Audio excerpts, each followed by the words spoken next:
अपुण्यात्माओं, ब्राह्मण सोए जो ब्रह्म पहचाने, ब्राह्मण पंडित उसको कहते जो भगवान पहचान ले और लोक लाज ने तोड़ कर एक लवा दर दे। अब देखो पुण्यात्माओं, जिनको भगवान पाना है वो लोक लाज नहीं करते, संसार को नहीं देखते। जैसे मीराबाई ने संसार नहीं देखा, रविदास जी को गुरु बना करके अपनी भक्ति स्टार्ट की थी। वो ठाकुरों की लड़की थी, ठाकुर लोग छुआछात को बहुत मानते थे, लेकिन मीराबाई ने नहीं देखा। इसी प्रकार रामानंद जी ब्राह्मण और जुल्हाई जाति से तो अपना कपड़ा भी नहीं छूने देते थे। इतनी लोक लाज, इतना प्रभुता बनी हुई थी। 1400 शिष्य ऋषि और पूरे विख्यात महापुरुष थे। और धानक के बच्चे को अगर स्पर्श करना चाहे तो ये समझ लो सामाजिक मौत थी रामानंद की। समाज से वो कति रिजेक्ट हो जाना था, उससे ब्राह्मण लोग बात नहीं करना था। लेकिन सामने भगवान खड़ा था। कहते स्वामी गुंडी खोल कर जब माला गल डारे, गरीबदास इस भजन को जान सके करतारे। रामानंद जी को परमात्मा ने कहा कि स्वामी जी इस माला के धागे की गुंडी खोल ले और फिर गले में डाल के दोबारा गांठ लगा दे। अब रामानंद जी को जो ही कहा परमात्मा ने, कित की गुंडी खोला था वो, और कित कहा माला थी, पर्दा दूर फेंक दिया। इतनी स्पीड से बाहर आया वो 104 वर्ष का वर्द, और सामने खड़े उस 5 वर्ष के धानक जुल्हाए के पुत्र को, जिससे वो कपड़ा भी टच करना नहीं पसंद करता था, देखा भगवान खड़ा है। ऐसे मेरी बात को कोई पकड़ नहीं सकता, जान नहीं सकता। और कबीर साहब को सीने से लगा लिया भगवान रामानंद जी ने।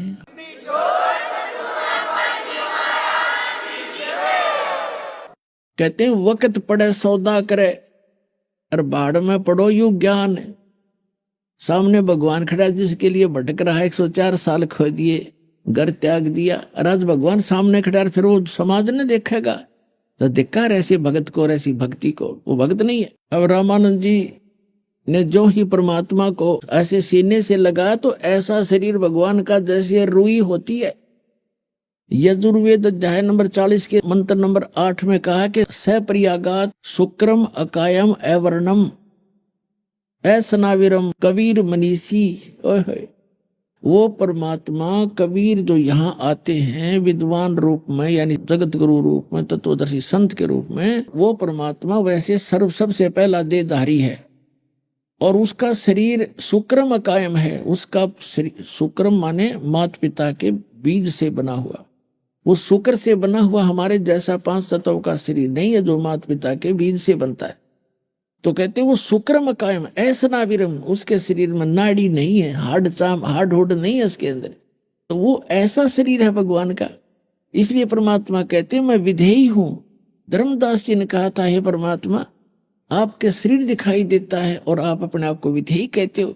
तो भगवान ने कहा था कि नरक परख कर देख धर्मदास, तुम सा तन नहीं मोर, मेरा तन तुम्हारे जैसा नहीं है, इसलिए मैं विलक्षण देही है मेरी, इसलिए मैं विधेय हूं।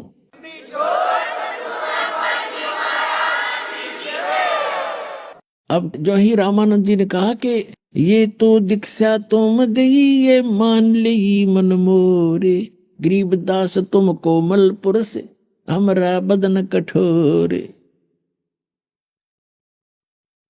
क्या बताते हैं कि आपने, क्योंकि बुद्धिमान थे, विद्वान थे, ब्राह्मण थे, संकेत समझ गए कि मेरी फड़क निकाल दी। मेरे मन का जो बंक था, मेरी जो मरोड़ थी, जो मेरे अंदर अहंकार था, वो मेरा चकनाचूर करना था इस परमात्मा ने। तो ये समझ गया कि जो ते शिक्षा मुझ दी वो मान ली मन मोर। कि रामानंद जी समझ गए कि ये जुल्हा रूप में प्रगट भगवान, और मेरे अंदर अभिमान भरा था जाति और मजहब का, मेरा वो अहंकार मिटाने के लिए आज इसने ये लीला की है कि कहते जो शिक्षा तुमने मुझे दी मान ली मन मोर। मैं समझ गया कि आपने मेरे लिए मेरी आप मरोड़ काट दी, क्योंकि सीने से एक धानक के बालक को लगा रखा है, सारा ब्राह्मण समाज बैठा, और थू थू कर रहे हैं। ये बुढ़ापे में इसका क्या दिमाग चल गया रामानंद जी का, एक धानक के बालक को सीने का लगा रहा। लेकिन वो ब्राह्मण था, उसने ब्रह्म पहचान लिया, वो भगवान पहचान लिया कि तो भगवान खड़ा है। तो बाढ़ में जाओ संसार एक तरफ, या तो संसार भी साथ आ जाएगा, ना तो वो अपना राज्य अपना भगवान, जो वस्तु चाहिए थी वो मिल गई। तो अब रामानंद जी कहते हैं जो दीक्षा तुम मोहे दी मान ली मनोर। अरे गरीब दास तुम कोमल पुरुष, आपका तो शरीर रुई जैसा है और हमरा बदन कठोर। फिर क्या बताते हैं, मन की पूजा तुम लखी ये मुकुट माल परवेशे। गरीब दास गति कौन लख तेरा कौन वर्ण को बेखे।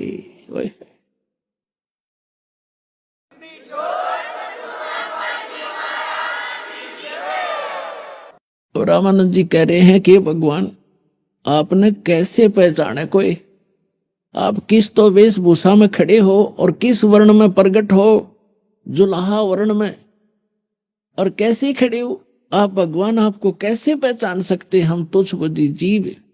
मन की पूजा तुम लखी ये मुकुट मान परवेश।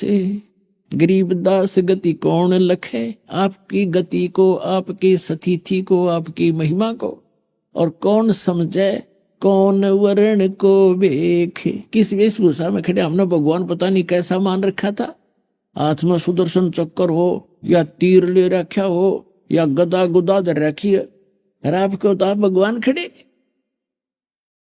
अपना आत्माओं ये भूल हमारा वर्षों से पड़ी हुई है, युगों से। अब ये भूल इसी समय में मिटनी है, अगर किसी की मिट जाता है। और अभी मोक्ष होना है, ये इस कलयुग का ये पीक टाइम है, प्राइम टाइम है।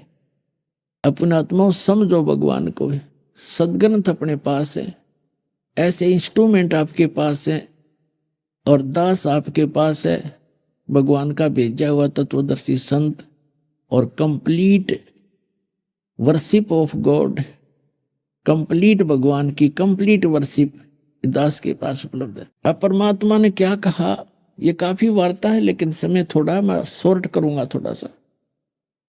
अब ये सारा कुछ हो गया, वो जितने वहां बैठे थे सिरफरे उठ कर चले गए, ब्राह्मण जितने नकली थे, असली ब्राह्मण रह गया भगवान के पास। तब रामानंद जी ने नहीं सोचा जान दे ये तो लबड़दा नहीं, पहले तो मैं ब्राह्मण था और विद्वान था और पूज्य था, आज मुझे भगवान मिल गया, मैं रिजेक्ट हो गया। इन मूर्खों क्या ज्ञान है इनको। जब गुरु में था तो आज भी मैं गुरु हूं और मैं जिसको पूज रहा हूं इन सब ने उसी को पूजना चाहिए। लेकिन वो तो काल का जाल है, वह सब खिसक गए तो खिसक गए। फिर रामानंद जी की थोड़ी बुद्धि बदल दी, सोचा कि पूरा निर्णय कर लूं। कबीर परमात्मा से पूछा रामानंद जी ने कि आपने झूठ क्यों बोला बच्चा। परमात्मा ने कहा मैंने क्या झूठ बोला स्वामी, कि आप कहते हो कि रामानंद जी यानी मेरे से आपने दीक्षा ली है, मैंने तो आपको कभी दीक्षा दी नहीं। तो परमात्मा ने कहा कि आपको याद होगा एक दिन मैं पंचगंगा घाट की पौड़ियों पर लेटा हुआ था और आप जी नहाने गए थे, स्नान करने, आपकी खड़ाऊ मेरे सिर में लगी थी, आपने सिर पे हाथ रख के कहा था कि राम राम बोल बेटा, राम राम बोल। तो रामानंद जी बोले भाई वो तो 2.5 वर्ष का बालक होगा और 2.5 वर्ष के बालक का और 5 वर्ष के बच्चे का डबल डिफरेंस हो जाता है शरीर का, बॉडी का। तो वो तो 5 वर्ष का बालक था भाई, यह बात मेरे दची नहीं। तो परमात्मा ने क्या किया, वहां एक नौकर की सेवक की चारपाई थी बाहर झोंपड़ी से, रामानंद जी के सेवक की। तो परमात्मा एक रूप में 5 वर्ष के बालक में तो सामने खड़े हैं और एक दूसरा रूप बना के उस चारपाई के ऊपर लेट गए खटिया पर, कहा कि देखो स्वामी जी ऐसा था, मैं ऐसा था ना। अब जो ही रामानंद जी ने देखा 2.5 वर्ष का बालक इधर और 5 वर्ष का सामने, 6 बार इधर देखा और 6 बार इधर, आंखें मलमल कर देखा। तो परमात्मा ने सोचा इस बुढ़े की बुद्धि अब सेट हो को ना। वहां से उठे परमात्मा और उस 5 वर्ष के बालक में 2.5 वर्ष का बालक आकर उसके सामने समा गया। तब रामानंद की बुद्धि ठिकाने आई। फिर भी नहीं बोला कि बच्चा मैं तो कंठी भी देता हूं, कंठी। परमात्मा निकाल के दिखाई कि देख यार ये कंठी ये कहां प्राप्त हुई, कि आपने वही तो डाली थी मेरे गले में पंचगंगा घाट पर। अब रामानंद जी की वो भी याद था कि वो मेरी खोगी थी कंठी। उसने सोचा ये नरा बालक नहीं है, ये तो सारी ये बात फिट कर रहा है।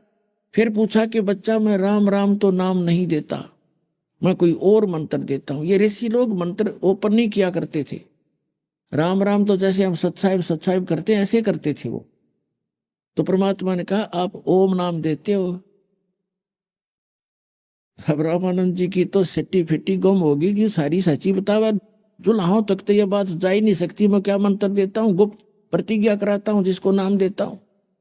ऋषियों को देता था नाम ये, और बाकी हरे कृष्ण हरे राम यो भी नाम साथ में, ओम नमः शिवाय ये अलग सा, लेकिन ये गुप्त मंत्र था इनका सार नाम था ओम। फिर रामानंद जी की बुद्धि चक्कर काट गई, अकेला बालक को नहीं, अकेला बच्चा नहीं है। फिर परमात्मा ने कहा कि अगरम अगरम छोड़ दो, सुनो हमारी सीख। कबीर साहब ने कहा कि ये अटपट छोड़ स्वामी जी, हमारी बात को सुनो। समझाने लगे कि उससे सृष्टि रचना सुना दी परमात्मा ने आध घंटे के अंदर। रामानंद जी ने कहा कि मैं आंखों देखूं जब बात बने, क्योंकि आज तक ना किसी वेद में, ना किसी गुरु ने, ना किसी ऋषि ने, ना आचार्य और शंकराचार्य ने हमें ये ज्ञान नहीं दिया। तो रामानंद जी ने कहा कि मैं योग युक्त होता हूं, मैं समाधिस्थ हो जाता हूं। परमात्मा ने कहा कि समाधिस्थ होकर देखिए आप कहां तक पहुंच पाते हो, फिर मैं बताऊंगा आपकी ये स्थिति कहां है। रामानंद जी का अभ्यास था, 1 सेकंड में समाधिस्थ हो गए। और जो ही वो त्रिवेणी पर पहुंचे, योग युगत प्राणायाम कर जित्या सकल शरीर, त्रिवेणी के घाट पर वहां अटक रहे बलबीर। आगे जाके 3 रास्ते हो जाते। सामने ब्रह्मरंध्र है, लेफ्ट साइड में ये धर्मराज के लोक को जाता है, और इधर वो अलग से जाता है 88,000 खेड़े साइड में। तो यहां जाकर वो बंद हो गया, उससे आगे नहीं जा पा रहा था। तो परमात्मा वहीं पहुंचे बालक रूप में। समाधि में क्या होता है, एक सोपन सा होता है। और परमात्मा ने कहा कि आपके हरे राम हरे कृष्ण सीताराम राधे श्याम ये तो कोई मंत्र है नहीं, ओम के नाम से आप बस यहीं तक आ सकते हो। और जब आपकी मृत्यु होगी, जैसे यजुर्वेद अध्याय नंबर 40 के मंत्र 15 में कहा है, ओम करतु समर किलबे समर करतुम समर। ओम नाम का जाप काम करते करते सिमरण करो, और विशेष कसक के साथ सिमरण करो। मनुष्य जीवन का प्रथम कर्तव्य जान कर सिमरण करो। ये ब्रह्म का मंत्र है। गीता ज्ञान दाता 8वें अध्याय के 13वें श्लोक में कहता है, ओम इति एकाक्षरम ब्रह्म विवरण माम अनुसमरण ये प्रयाति तदन देहम सयाति परमाम। मुझ ब्रह्म का केवल एक ओम अक्षर है, उच्चारण करके सिमरण करता हुआ यह प्रयाति तदन देहम, यानी शरीर छोड़कर जाते समय तक इसका सिमरण करता रहता है, सयाति परमाम गतिम, वो ब्रह्म से मिलने वाली, ओम से मिलने वाली परम गति प्राप्त होता है। कहां जाता है, ब्रह्म लोक में। अब यहां स्वामी जी ने इष्ट मान रखा था विष्णु जी, और ओम नाम का जाप करती थी, तो ब्रह्म लोक नहीं जा सकते थे ये। तो उन्होंने बताया कि आप जी अंतिम सांस तक ये मंत्र करते रहोगे, तब क्या आपकी मृत्यु के बाद आप यहां आओगे इस त्रिवेणी पे। ये 3 रास्ते हैं, तो इस रास्ते यहां आकर के आप मृत्यु के बाद इस रास्ते जाओगे, इस रास्ते पर। और आगे धर्मराज का लोक है, सबसे पहले न्यायाधीश का ऑफिस है, वहां आपका अकाउंट होगा। उसके बाद आप विष्णु लोक में जाओगे। विष्णु लोक के अंदर भी ओम नाम की कमाई के अलग से एक रेस्टोरेंट बना हुआ है, वहां भी आपकी कमाई नष्ट होगी। आप वहां जाओगे और फिर 84 लाख योनियों में आओगे। ये सामने का जो ब्रह्मरंध्र है, ये तुम्हारे मंत्र से नहीं खुल सकता। मेरे पास वो मंत्र है जो सतनाम बनेगा 2 अक्षर का, इन दोनों का मिलकर ये सिमरण किया जाएगा, तब ये ब्रह्मरंध्र खुलेगा। एक ओम एक तत् जो सांकेतिक है, जो दास आपको देता। तो परमात्मा ने कहा कि देखो मैं सुमन करता हूं अपने सतनाम का। सुमन करते ही सामने का वो एकदम कपाट खुल गया ब्रह्मरंध्र का, और परमात्मा उस आत्मा को साथ लेकर के रामानंद जी को ऊपर पहुंचे। कहा कि ये बैठा तुम्हारा भगवान ज्योत निरंजन, ये काल ब्रह्म, तुम इसे निराकार कहा करते थे, ये गुप्त रहता है। इसने प्रतिज्ञा कर रखी है 7वें अध्याय के 24 और 25 श्लोक में। गीता ज्ञानदाता कहता है कि मैं अपने योग माया से छुपा रहता हूं, मैं कभी किसी के सामने, कभी अपने वास्तविक रूप में प्रकट नहीं होता। ये मेरा अनुत्तम अटल घटिया नियम है। ये बैठा। फिर परमात्मा ने वो 11वां द्वार पार किया, जो परब्रह्म यानी उस अक्षर पुरुष के ब्रह्मांडों में प्रवेश करते हैं, 11वां द्वार। उससे आगे जाके फिर उस परब्रह्म के अक्षर पुरुष के 7 संग ब्रह्मांडों को पार करके फिर 12वां द्वार है। 12वां द्वार पार करके भंवर गुफा पार करके जब सतलोक आता है, तो परमात्मा ऊपर के लोक में ले गए और वहां जाकर देखा जो एक सिंहासन के ऊपर राजा के समान परमात्मा बैठे हैं, सिर पे मुकुट है, गल में माला है, सुंदर शरीर है, करोड़ सूर्य मिला दे करोड़ चंद्रमा, ऐसा उनका एक रोमकूप की शोभा है। तो कबीर साहब नीचे से गए, वहां चवर उठा करके सिंहासन पर विराजमान उस परमात्मा तेजो में रूप वाले शरीर वाले भगवान पर चवर करने लगे। रामानंद जी ने सोचा कि ये भगवान है जो तख्त पर बैठा, सिंहासन पर बैठा, और ये कबीर तो यहाँ का कोई गण है, यहाँ का कोई देव है। इतने में वो तेजो में शरीर खड़ा हुआ, सिंहासन से उठा और हाथ जोड़े कि भगवान बैठो, सिंहासन विराजमान करो, आपका सिंहासन है। और कबीर साहब उसके ऊपर उछल कर बैठे, बालक जैसे उछला करे, और वो चवर करने लगा जो तेजो में शरीर था, जिसको रामानंद जी भगवान समझ रहे थे। अब रामानंद जी सोच रहे थे कि भगवान, आप इस बालक, ये कबीर बालक और ये भगवान, ये क्या चक्कर है, ये चवर कर रहा है। इतने में तेजो में शरीर और परमेश्वर कबीर जी 5 वर्ष के बालक कबीर साहब के रूप में समा गया उसके अंदर। अकेला कबीर साहब असंग अनंत कोट ब्रह्मांड के संचालक के रूप में वहां विराजमान है, चौर अपने आप हो रहा है।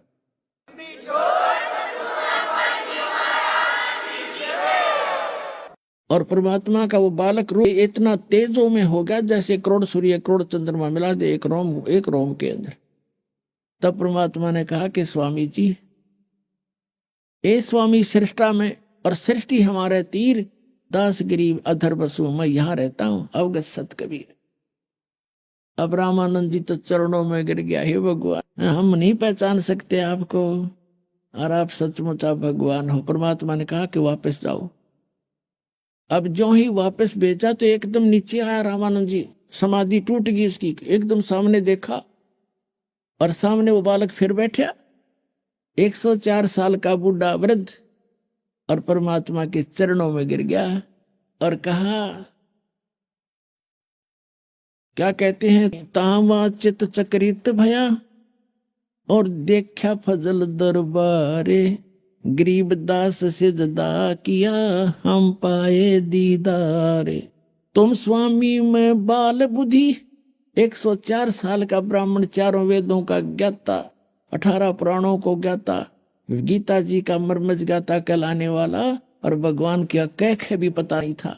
104 साल का वृद्ध ब्राह्मण ऋषि और 5 वर्ष के बालक धानक जुलाहे के बेटे के चन्ना में पड़ के क्या कहता है, तुम स्वामी में बाल बुद्धि, आप मेरे मालिक, और मेरा ज्ञान तो एक बालक जैसी बुद्धि वाला था। परमात्मा आपके ज्ञान और आपके वहां स्थान को देखने के बाद मुझे अकल आई।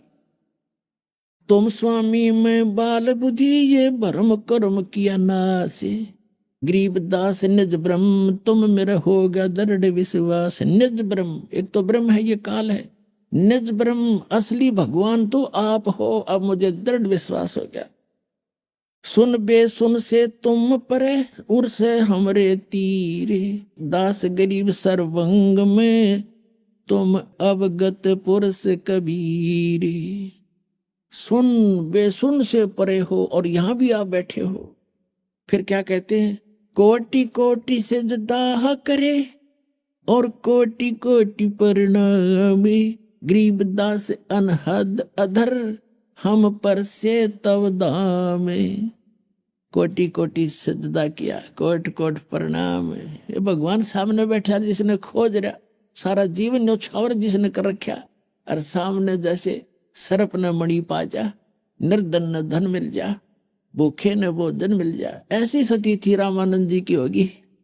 और क्या कहते हैं, कोटि कोटि सजदा किया और कोटि कोटि प्रणाम। सिर पटक दिया महापुरुष ने, उस जिसकी खोज कर रहा था वो आप पे आ मिला। कोटि कोटि सजदा करे और कोट कोट प्रणाम। गरीबदास अनहद अधर, आपकी तो अनहद जिसकी कोई सीमा नहीं ऊपर, और हम पर से तव धाम, हमने आपका वो धाम, आपका वो स्थान देख लिया। बोलत रामानंद जी सुनो कबीर करतारे, गरीबदास सब रूप में तू ही बोलनहार। तेरी शक्ति से सब जीव बोल रहे हैं, चल रहे हैं, ब्रह्मांड घूम रहे हैं। तुम साहेब तुम संत हो, अब सतगुरु की पहचान बता रहे हैं। तुम साहेब तुम संत हो और तुम सतगुरु तुम हंस। गरीबदास तुम रूप बिना और न दूजा अंश। तुम ही परमात्मा हो साहेब, तुम साहेब तुम संत हो, यानी एक नेक व्यक्ति भी आप ही हो। अच्छे महापुरुष संत की जो भाषा है वो परिभाषा आप ही खरे उतरते हो। और तुम सतगुरु यानी सच्चे गुरु आप ही हो, सच्चा ज्ञान रखते हो। और तुम ही इस हंस यानी एक अच्छे भक्त हो, निर्विकार भक्त हो। हंस जो बुराइयों से हट जाता है। जैसे हंस एक पक्षी होता है बुगले जैसा, बुगला तो आम वस्तु खाता है, मच्छी खा जाओ, मेंढक खा जाओ, घोगे खा जाओ, सबको खा जाए। लेकिन हंस सरोवर पर केवल मोती खाता है, अड़ंगा नहीं खाता। तो हंस वो होता जो भक्त बीड़ी शराब तंबाकू रिश्वतखोरी बकवाद छोड़ देता है, तो उसको हंस कहते हैं कि वो विकारों से दूर होकर एक भक्त बन गया। तो कि एक सच्चा भक्त भी मालिक आप ही हो। तुम साहेब तुम संत हो, तुम सतगुरु तुम हंस, और गरीबदास तुम्हारे रूप बिना और न दूजा अंश। मैं भक्त मुक्त भया, मैं भक्ता मुक्ता भया, और किया कर्म कुंद नाश, और गरीबदास अवगत मिल गए या मिट गई मन की बांस। मेरे मन की भ्रमणा मिट गई, मुझे भगवान मिल गए अवगत, जिसको कोई नहीं जानता। दोहू ठोर है एक तू, बया एक से दो, गरीबदास हम कारणे तुम आए हो मगजो। दोहू ठोर है एक तू, हे भगवान ऊपर भी आप ही हो और यहाँ भी आप ही हो, और हम नीचों के लिए आप वहां से गति करके आए हो। ओए होए, अरे यही वेद प्रमाण देते हैं कि वो परमात्मा ऊपर रहता है, वहां से गति करके आता है और अच्छी आत्माओं को मिलता है। तो पुण्यात्माओं, आपका सौभाग्य है कि आप जी को परमात्मा का दिया हुआ वो यथार्थ ज्ञान और उनका बनाया हुआ ये सतगुरु आपको प्राप्त हुआ, और वही ज्ञान वही भक्ति जो भगवान बताने आए थे आज आपके सामने रूबरू हुई। सौभाग्य आपका, धन्य आपके माता पिता जिनसे जन्म हुआ। और कहते समझा है तो सिर दर पाऊं, बोर नहीं रे ऐसा दाव। कबीर साहब कहते हैं कि ये संसार समझदा ना ही कहंदा श्याम दोपहरे नू, और गरीबदास ये वक्त जाते रोग इस पैरे नू। ये समय जो हाथ से चूक गया और मोक्ष नहीं हुआ, सच्ची भक्ति कोई प्राणी मनुष्य नहीं करेगा इस प्राइम टाइम के अंदर, तो रोया करोगे इस समय को याद करके, मनुष्य जीवन हाथ से छूट जाएगा। तो इसलिए पुण्यात्माओं, अपना कल्याण करवाओ, औरों को भी समझाओ। जितना भी अधिक से अधिक जनता में ये ज्ञान फैलाओगे, आपको भी भला होगा, समाज भी सुधर जाएगा, सबके दुख दूर होंगे, सबको परमात्मा मिलेगा, पूरा विश्व पार हो जाएगा।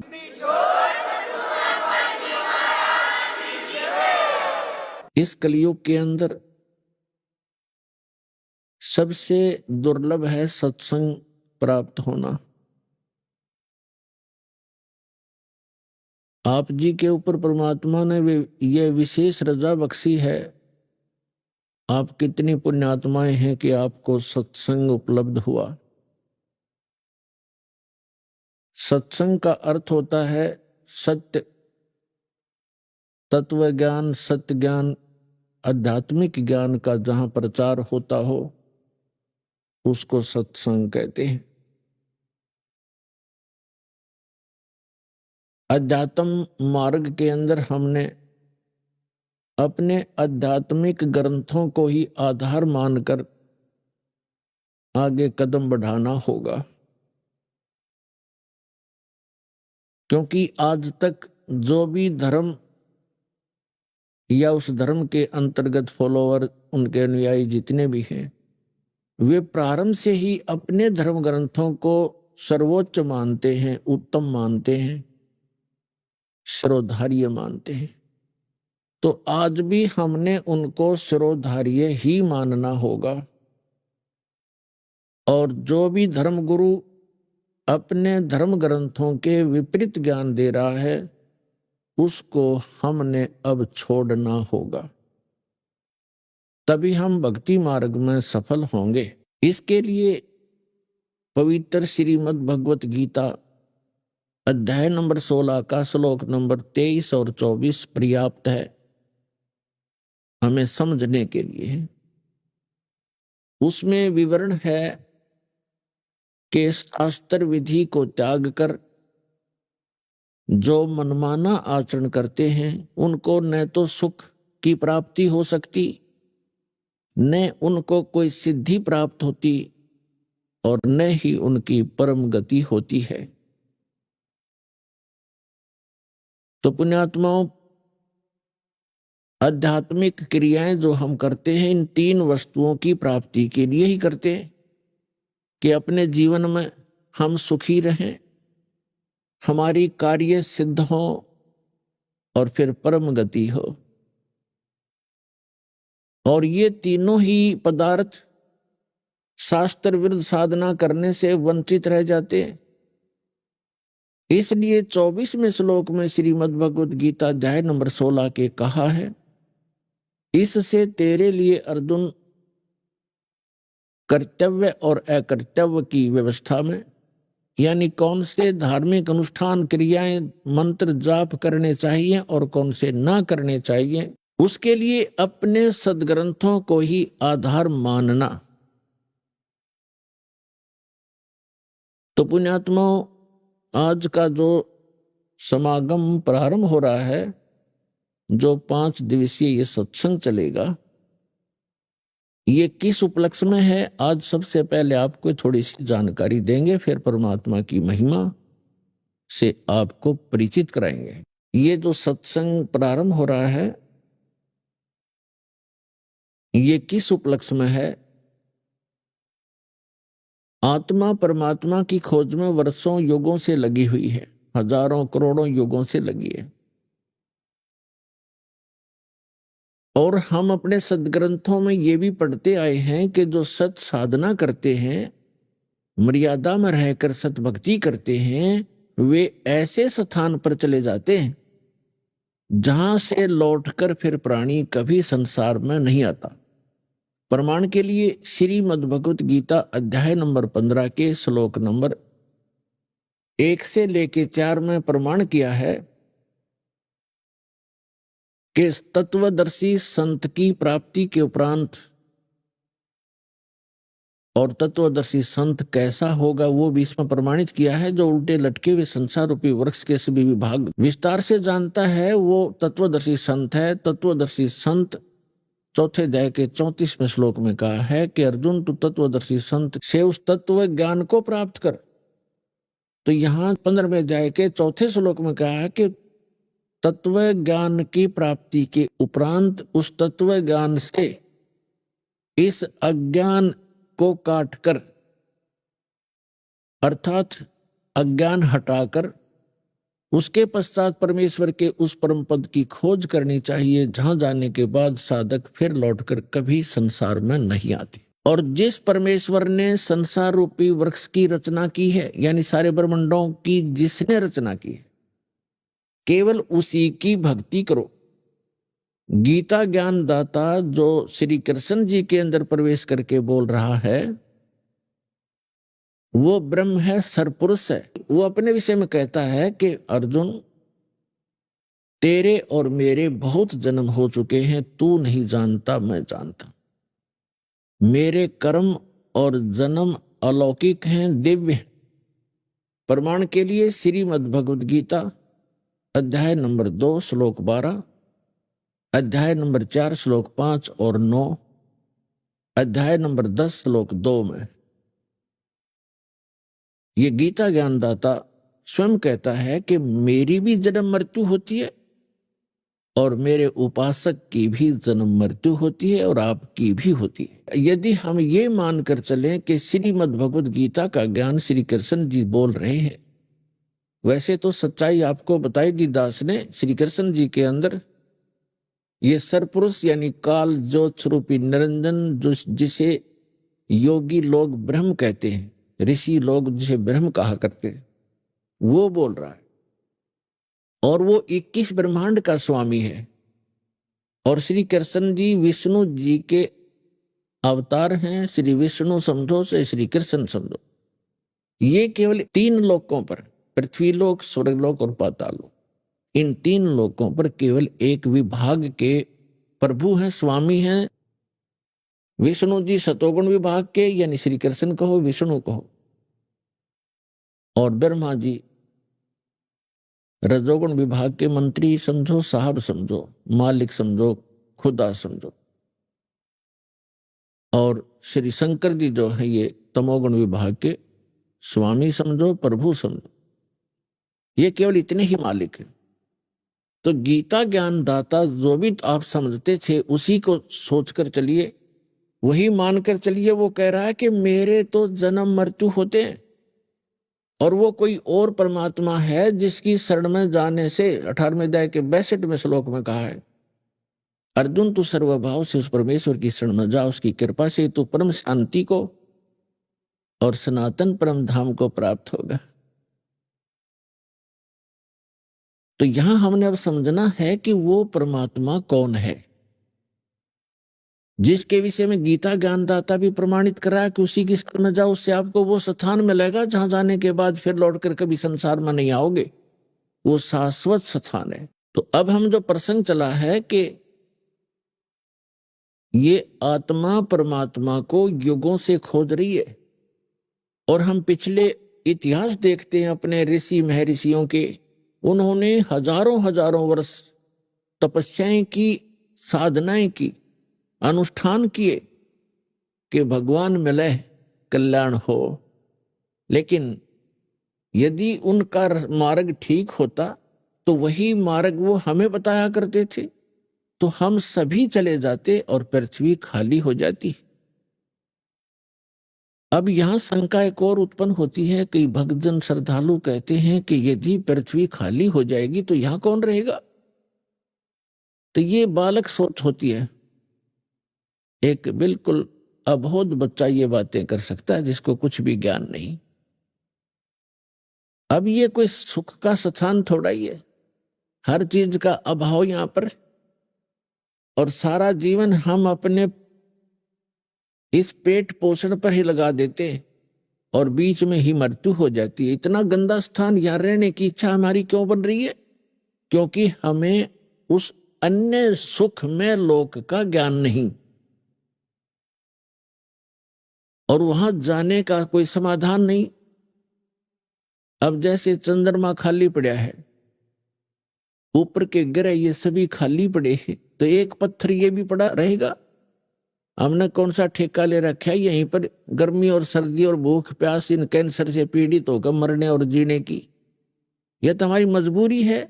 जब हम ऐसे स्थान पर चले जाएंगे जहां हमें शरीर इतना अच्छा मिलेगा जिसमें कोई रोग नहीं, निरामे मिलेगा। निरामे, आमे माने रोग होता है, निरामे माने निरोग शरीर मिलेगा। और ऐसा ही वहां दुनिया होगी आपकी, ऐसे आपका परिवार होगा जो कभी मृत्यु को प्राप्त नहीं होगा। और वहां एक ऐसा शिष्टाचार होगा, यहाँ तक कद बहु सास ने गड़न लाग रही है या सास बहु के सर हो रही है, रोज कोई ना कोई पंगा जी ने बना रहता जीव के। हम ढीठ होकर जी रहे हैं, कोई विकल्प दिखाई नहीं दे रहा। तो हम ऐसे स्थान पर चले जाएंगे जहां कोई दुख नहीं, कोई वृद्ध अवस्था नहीं। अब कौन वृद्ध होना चाहता है, कौन रोगी होना चाहता है, और सभी हो रहे हैं। कौन मरना चाहता है, और सभी मर रहे हैं। तो ऐसे गंदे लोक में और फिर कोई ये कहे कि ये खाली हो जाएगा, ये तो जितना शीघ्र खाली हो उतना अच्छा। ये रहने का स्थान है। कहीं फ्लड आ रही है, मर गए दुनिया, कहीं पर भूकंप आ गया है, कहीं पर वैसे सूखाग्रस्त, कोई रोग से मर रहा है, कोई किसी तरह करा रहा है। तो ये तो एक बूचड़ खाना है ये पृथ्वी लोक, और ये स्वर्ग लोक यहाँ के, ये कोई स्थान ठीक नहीं है। तो परमात्मा की खोज में हम युगों से लगे हुए हैं, और यदि उन ऋषि महर्षियों का मार्ग सही होता तो हम चले जाते वहां पर, हम इस संसार में नहीं रहते। इसका कारण यही रहा कि हमारे सदग्रंथों का भी ज्ञान हमारे धर्मगुरुओं को नहीं था। वर्तमान के अंदर तो बिल्कुल ही बिजली गिर गई है, और विशेषकर इस हिंदू धर्म में तो कमाल कर दिया। जितना भक्ति का इस अध्यात्म मार्ग में जो घोटाला देखा है इस हिंदू धर्म के अंदर, और अन्य धर्मों में नहीं देखने को मिलता। अन्य धर्मों के धर्मी जैसे कोई कुरान शरीफ का मानने वाला है, कम से कम कुरान शरीफ को आधार तो मान रहा है, और उसके अनुसार जैसा भी उनकी परंपरा वो एक ही तरह की भक्ति करे। इसी प्रकार ईसाई धर्म में देख ले, सिख धर्म में देख लो, और हिंदू धर्म में देख ले, जितने गुरु उतनी ही पूजा, जितने जो ज्ञान है उतने ही देवता। कोई कुछ पूज रहा है, कोई कुछ पूज रहा है, कोई कुछ बता रहा है, कोई कुछ बता रहा है, कोई आधार नहीं। जबकि हमारे सदग्रंथ हैं, उनको तो देखे हम झांक के, तो हमारे धर्म गुरुओं को हमारे धर्म ग्रंथों का भी ज्ञान नहीं था। इस कारण से हमारे उन अनमोल रत्न, जो अनमोल खजाना हमारा हमारे ही घर में छुपा पड़ा था, ये हमारे धर्मगुरु उसको हमारे सामने रख नहीं सके, जिस कारण से हम गरीब से गरीब होते चले गए।